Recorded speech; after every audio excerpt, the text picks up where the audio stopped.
I think, being it's coming up Valentine's Day, we need to show a little more love to the Lord. So join me in the Lord's Prayer.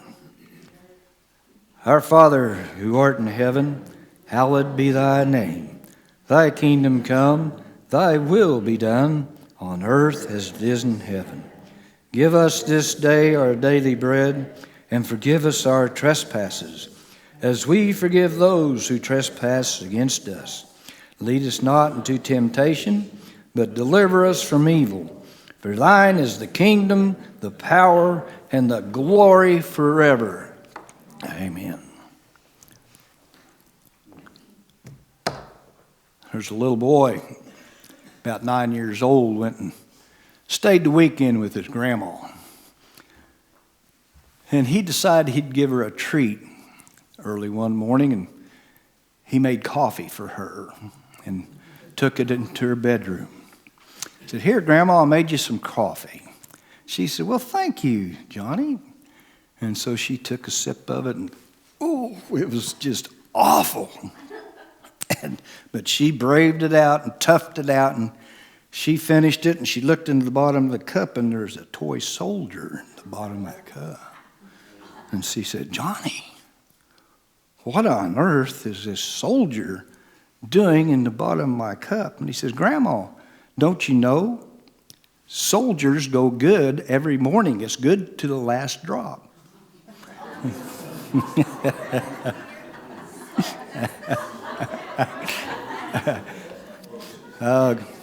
Grandma hasn't been served soldiers in her coffee yet, but with them honored grandkids that we have, that day's coming. Well, we're going to continue this wilderness journey, but it's not the end of their journey. It is the beginning of humanity. Those people are the people that they talk about in Hebrews, that they didn't see the joy. They didn't see the promised land, all of them. Some of them died before. But out of that conglomeration of the 12 tribes of Israel became the basis of our religion, our spirituality. Exodus. When we left off, Pharaoh said, "Get out of my country. You guys go. You're freed. And here, take all the gold and silver you can carry. Get out of here." I've been asked to leave a lot of places in my lifetime, but they never paid me to go. I guess I didn't stick around long enough. It's probably a good thing I didn't. Well, this journey was carried out under the leadership of Moses, under the direction of God. God was a fundamental event in this religion of Israel. The Exodus was probably carried around 1275 BC. And this coincides with the building program of Pharaoh Ramesses. So if the Hebrews left in 1275 and wandered around in the deserts for 40 years, in this time frame, the wilderness could have put them in the land of Canaan toward the end of the 13th century, and archaeological discoveries confirm this. So that's more proof for the doubters that the Bible stories are not true. They're just fairy tales. There's even been found chariot wheels at the bottom of the Red Sea in the proximity where the Hebrews crossed. More proof that our God is real.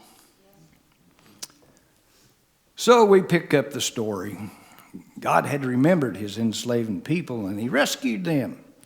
They packed their carts and supplies and their spoils freely given to them. And they prepared for the long, dusty journey over many rocky roads. In other words, they got the heck out of Dodge. God provided a surefire way for them to stay on course He provided cloud cover by the day and fire by night so they could travel at night. But their deliverance from Egypt wasn't complete yet. When Pharaoh learned that the Israelites had fled, his heart was once again hardened by God. He got the old buyer's remorse. What have I done? I've lost my servants and my slaves. What am I going to do? What was I thinking?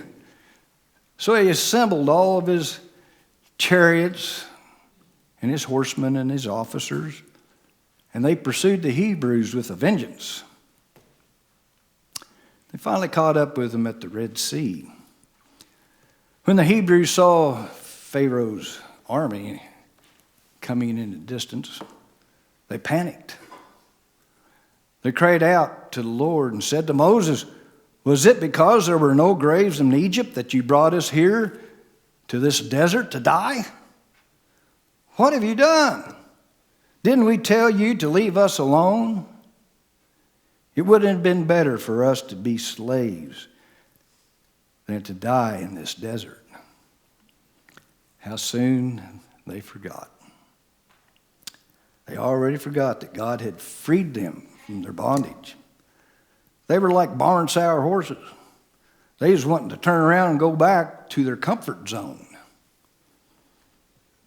They felt uncomfortable with their newfound freedom.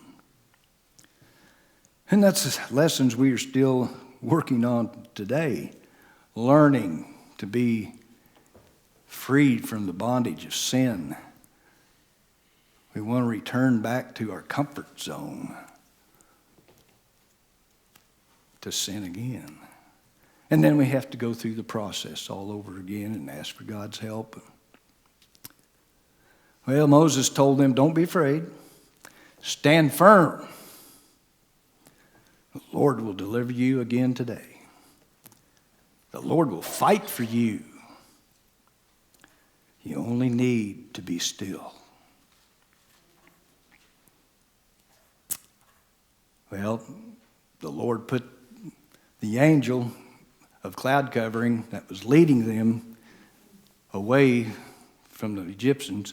He put them back behind them, in between them and the Egyptian army.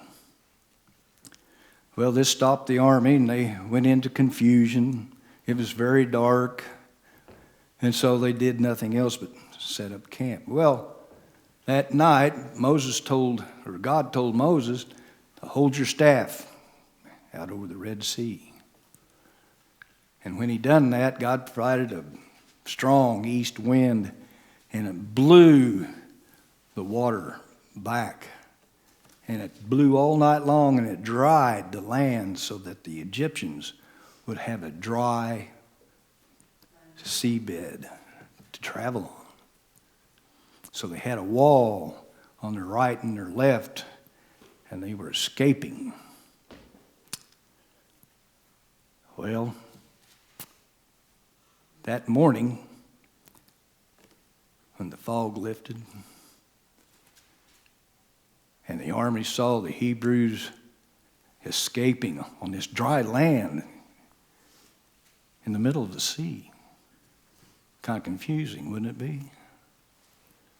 But they wanted to get their spoils back and they wanted to get them slaves back, so they pursued them. And they got out there, and they was getting pretty close. Moses was on the other side, and the Hebrews were scrambling up out of the dry seabed, and he said, hold your staff out over the water. As soon as he did, the water came crashing back in.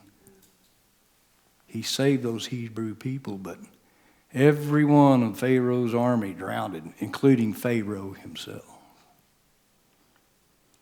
God's always there, helping. This unforgettable escape convinced the Hebrews that God was really taking care of them. At least they felt that way for now. They celebrated and sang and danced for joy. As I was reading this and preparing this sermon, I remembered 9/11. Horrible day. Horrible day. I know exactly where I was the day that happened. I was sitting in a siding in El Dorado, Kansas on a old freight train. And they stopped the whole railroad, and you could see jets up in the sky, and they turned around, was circling, and then headed back towards wherever they came from. And me and the conductor said, well, what's going on? Well, finally, the dispatcher said, hey, this 9/11 deal's happening in New York City, and they've crashed into the towers, and they're headed for the Pentagon. And I thought, well, this is it. Here it is. We hollered out for God for help in those tragic days, didn't we? The churches were filled. People were praying, asking God for help. They found a new way to go. They found something new to hang on to. It was God. God came to our rescue as a nation. And boy, people for a couple of weeks filled the churches and prayed. I mean, there was all kinds of praising God and glory, hallelujah. And then when things returned to normal, we quit filling the churches. We quit praising God. We quit praying. And here we are, right in the middle of another mess for several years now. Billy Graham said that our nation has a heart problem. We need heart surgery. We need to change our hearts. We discussed in Bible study last Wednesday, one of the gentlemen came up with this idea that men are just naturally evil. That's humanity. Since the fall of man, we've got a lot of evil in our heart. Paul says, spend your time and energy in the exercise of keeping spiritually fit. It seems that when the new people that entered those churches saw how hard a work it was to stay spiritually fit. And people, like some horses I've trained, are lazy. If it's too hard, we ain't going to do it. We put that off to the side and say, I got plenty of time. I'll catch up and I'll do that later. Well, for a lot of us, later never gets here. It just takes no effort to follow Satan. It's easy. And he makes it easy. And he makes sin look so attractive. And it's easy. It's like falling off a log. It's just easy. He makes sin look so attractive. And it's easy to join the devil's country club and slip down that slippery slope until we get to a point of no return. And then we holler out, God, help me. Been there, done that. And you know what? God's there every time. He shows up every time. Please save me. He will be there. That's a promise. He was there for me. An old sinner man like me that doesn't deserve God's grace, but it's free. A friend of mine by the name of Gary Paxton wrote a song, He Was There All the Time. It's in many hymnals. He struggled with addictions for many years. When he sobered up, he wrote that song because he discovered, after he asked Jesus into his heart, that he was there all the time, just waiting for him to reach out. Well, I met Gary in Branson, Missouri. In 2013, I was down there for about 3 months and performing, and he came to one of my performances one night, and we got introduced. Found out he wrote many songs. He was a wild-looking dude. He had red, white, and blue long hair. Wore a red, white, and blue leather jacket. And he was quite a patriot. Had a beautiful family. He wrote some songs back in the 60s. Now, some of you probably remember these. Splish Splash, I Was Taking a Bath. All About a Saturday Night. The Monster Mash. And one of my favorites, Alley Oop. Alley Oop, boom, boom, boom. Well, he was quite a guy, and he and I just became friends because we had something in common, and we had something to talk about. And so, but he died in 2016, I believe it was. And he was born in Coffeyville, Kansas. Imagine that. Kansas has produced a lot of musicians and crazy wild guys. But Gary found the Lord after going astray for many, many years. He had quite a testimony. Well, Moses led the Hebrew children from the Red Sea out into the Shur desert, and they were needing water. Came up on a body of water, and it was bitter. They couldn't drink it. Well, they started complaining again. So God told Moses to throw a piece of wood into that water and be okay. Well, he did, and they drank it. And he said, I am the Lord who healed you. You know, start paying attention to what I say and what I do. And I'll not bring diseases down on you like I did the Egyptians. Can you tell that God's getting a little irritated maybe with these whiners? Well, they continued wandering off into the Zin desert now, and guess what? They started grumbling again. Said, we sat around and ate all the meat we wanted to back in Egypt. You brought us out here to die of starvation in this desert. They kept wanting to turn back. Even though they'd been out for several weeks, they couldn't get their comfort zone out of their head. Just like that old barn sour horse. They didn't realize how good they had it.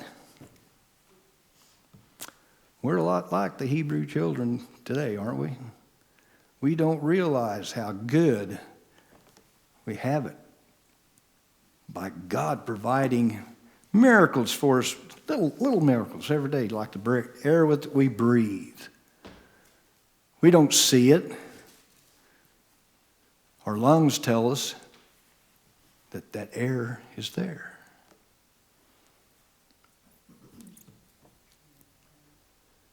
Breathe. Breathe that air.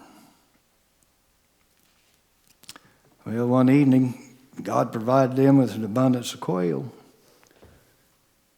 The next morning, they had all the bread they could eat. The bread showed up in little wafer-looking deals, kind of like we took communion this morning. Looked like white frost on the ground.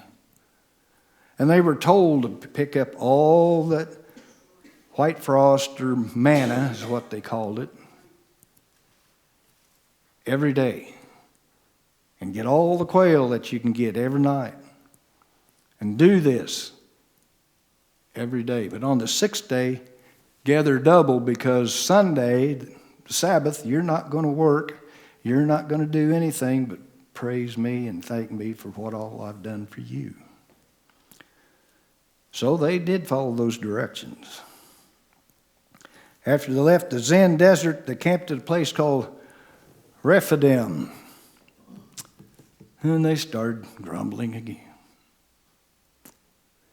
Why did you bring us out of Egypt to make our children and livestock and us die of thirst? They're just never satisfied. Can you imagine dealing with people like this? These people are harder to please than a carload of kids on vacation, aren't they? And I've known some of these kind of teenagers. In fact, I raised a couple of them. God told Moses to strike the rock and water would flow out of it. And they drank their fill from this water at Mount Horeb. And after they headed across the Sinai desert to Mount Sinai, this is where God called Moses to the top of the mountain and gave him the 10 Commandments. These are the most quoted, best known rules mankind has ever heard for how to relate to God and relate to each other.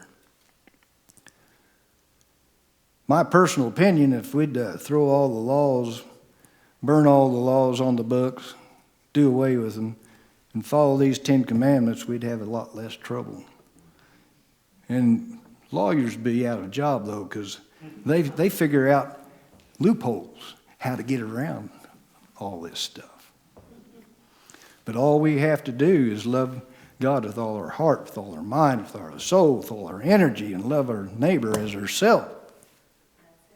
That's it. And the other 8 commandments will fall right into place if we follow those rules, those 2 commandments. We won't want to sin. We won't want to steal. We want to thank God. We want to worship God. We just should be so thankful. Well, maybe someday that'll happen. There's always hope. Moses was the go-between with God and the Hebrew children, much like Jesus is our go-between with God. Moses had a lot of responsibility. During the time that he was at Mount Sinai, Moses was given the 10 Commandments, of course, but he was also given the Book of the Covenant, which expands the 10 Commandments. Well, Moses was called up on the mountain, and he stayed up there for 40 days while God and him were visiting, talking about these 10 Commandments and what all was going to go on, how to build the tabernacle and how to build the covenant of the ark. And they had a lot of business going on. Well, the Hebrew children, out of sight, out of mind. They get restless. And they say, Aaron, where's Moses? And he said, well, he's up there in the mountain. Well, what if he's been killed? Who's going to lead us? What's going on here? He said, we got to have something to worship. We'll take all of our gold and you can form it into a golden calf and we can worship that. These guys, God called them stiff-necked people. Well, when Moses come down off the mountain, he saw this golden calf, and they was celebrating and doing who knows what. Well, it disgusted him, and he threw the 10 Commandments down, and they shattered. In Exodus 32:9, God told Moses, I have seen this people, and indeed, it is a stiff-necked people. In other words, they were obstinate, self-willed, inflexible. They wouldn't take on the yoke of the divine law. They would not submit their necks to take on that yoke or the bridle, to be controlled by God. Over the years, I've dealt with horses and mules like that.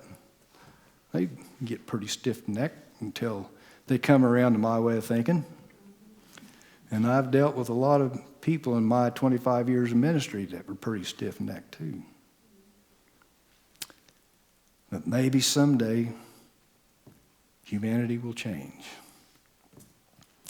When God's involved, there's always hope, right? Paul puts it like this, Romans 7:15. For what I am doing, I do not understand. For what I will do, that I do not practice. But what I hate, that I do. In other words, he does what he knows he shouldn't do, and he doesn't do what he should do. Well, humanity's been battling this for thousands of years. There's always hope, though.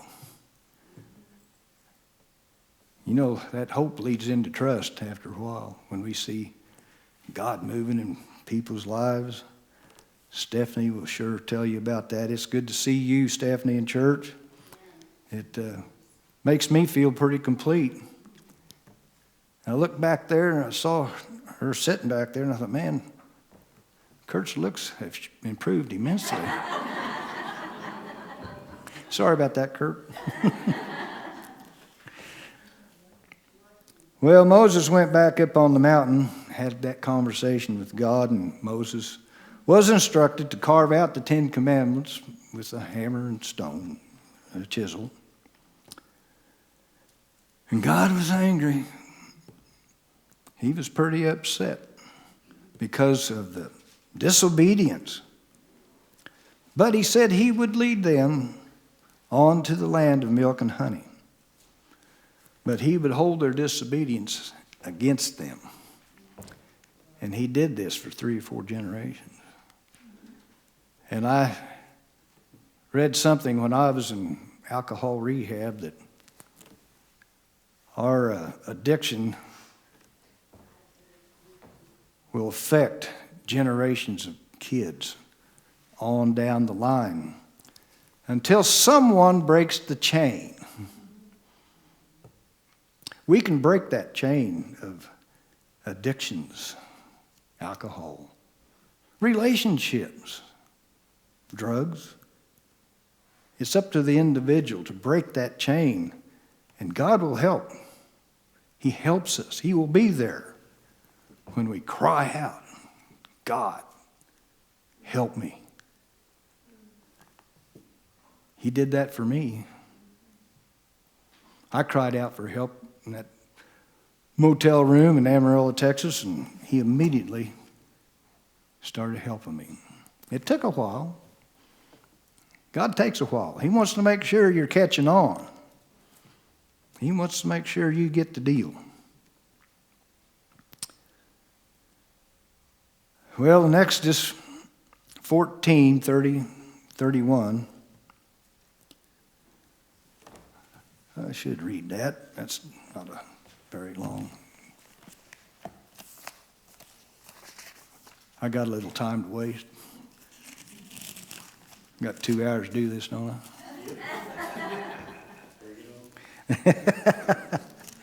Let's see here. Exodus 14:30-31. This gives you a little time to look up your Bible. I'm a great piddler. I take after my grandpa.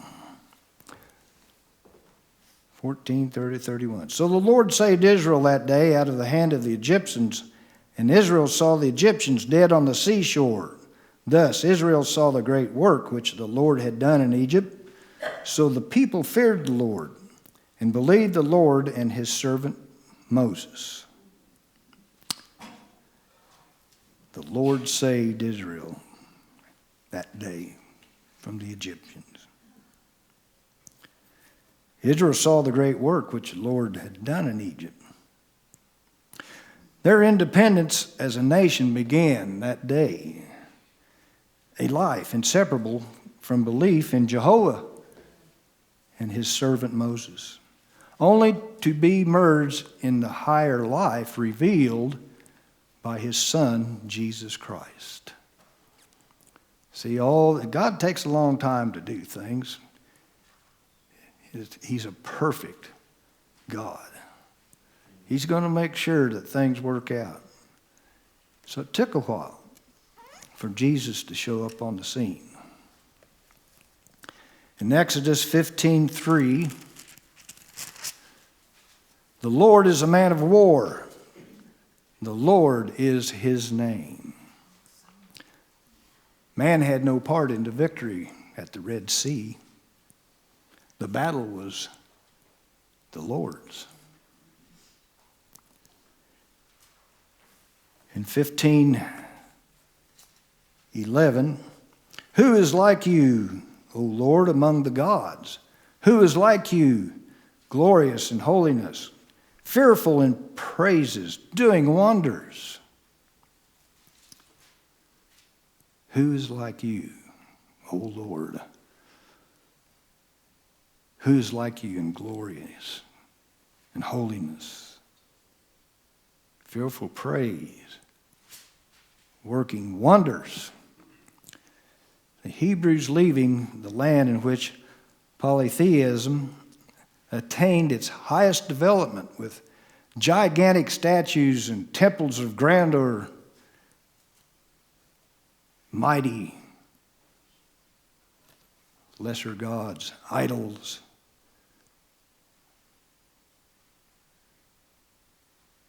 The greatness of God goes beyond that.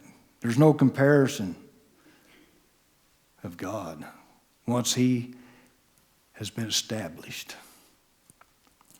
In Exodus 15:22, so Moses brought Israel from the Red Sea. Then they went out into the wilderness of Shur, and they went 3 days in the wilderness and found no water.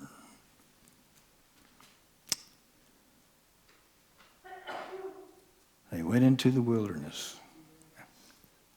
God guided them from the Red Sea.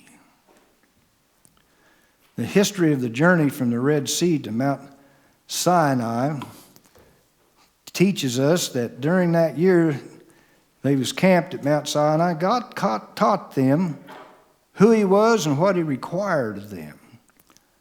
I am holy, so you are to be holy. They learned God's laws about marriage and divorce, punishment for murder, robbery, how to make restitution for wrongs. He instructed them how to build the tabernacle and the Ark of the Covenant. He had Moses lead them in battle against the Amalekites. God desired that his people become passionate, merciful, and just. That battle against the Amalekites is kind of interesting. Moses sat up on the mountain, looked down the valley below, and each time he'd raise his staff, well, the Hebrews would start winning.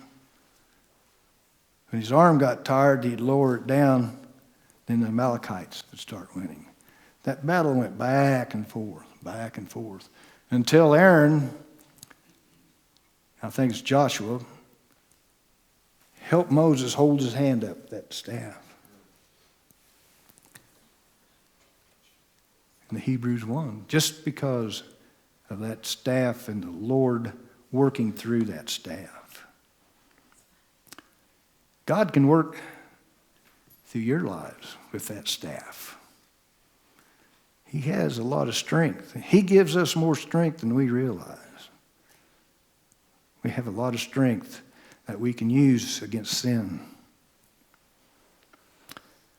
In my short time of 25 years of being sober, I learned that when I start drifting, thinking sinful thoughts, I quote a Bible verse, and it doesn't matter what it was.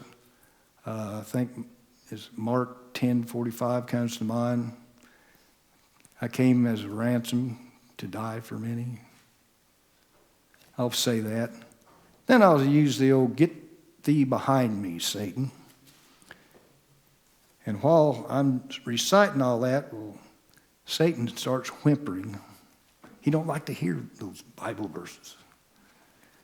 And eventually he goes away, but he's always checking in, isn't he? He's always going, hey, how's it going? Can I help you with something? Mm-hmm. We have to be aware. We have to be on our toes. We have to be ready. Are we ready? You know, Jesus will come like a thief in the night. Well, the Hebrews kept wandering. And as they marched out from the year-long of that encampment at Sinai, they organized units. They grouped together.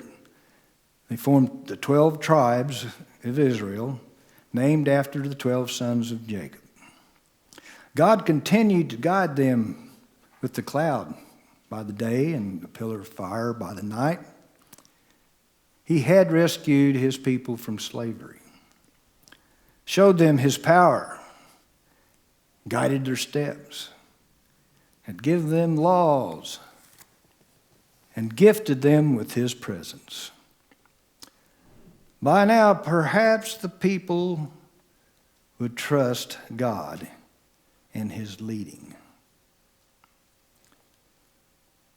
We're going to end this journey here this morning. It's been a long one, the 4th week, but there's a lot to say about how all this started, our background, our heritage, our history. However, there's always a however, isn't there? The Israelites continued to blame God for their hardships, just like we do today. Well, they finally reached the land of Canaan around 1400 BC. So the journey continues. We think that their journey ended right there in the land of Canaan. Well, that's only the beginning. The beginning of the journey in the wilderness for humanity. Think about that. We all have a journey. We're going forth. And by the grace of God, we're going to make it to heaven one day. That's what we're all shooting for. Be ready. If you haven't asked Jesus into your heart, today is the time to do it. Right around Valentine's Day. It's a great time to ask him into your heart. I highly recommend it.